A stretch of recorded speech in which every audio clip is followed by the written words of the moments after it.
I'm Rodney A. Brooks, and I'm talking today to Ben Carter, who's the host and creator of Manage Your Damn Money, a very popular podcast.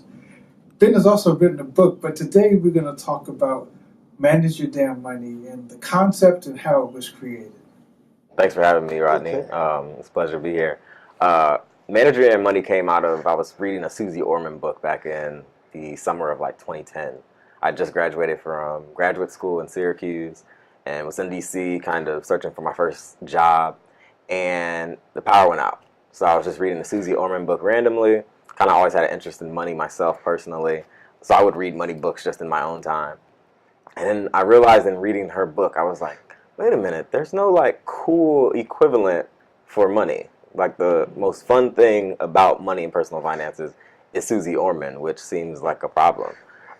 So having kind of studied video and journalism in school, also got a degree in advertising for graduate school, kind of put the two together to kind of come up with a concept that was centered around myself and just the idea of having more relevant, entertaining conversations about money.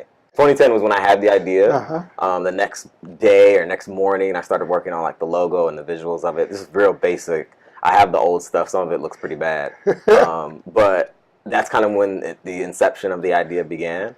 And it was kind of just the process of building it out from there. We went into creating a web series. So we have 2 seasons worth of a 3-camera shoot web series where we talk to artists, money professionals, and other folks about money and how they manage it.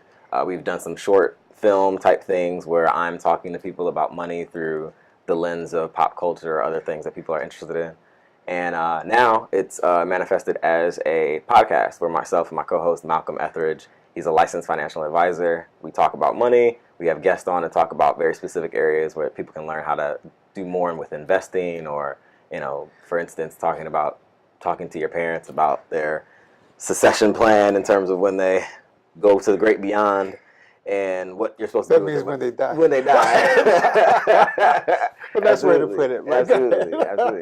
Polite way to put dying. So we just try to always lighten it up with a little bit of like what's going on with life, what's going on in the world. And that's pretty much the principles of what we do.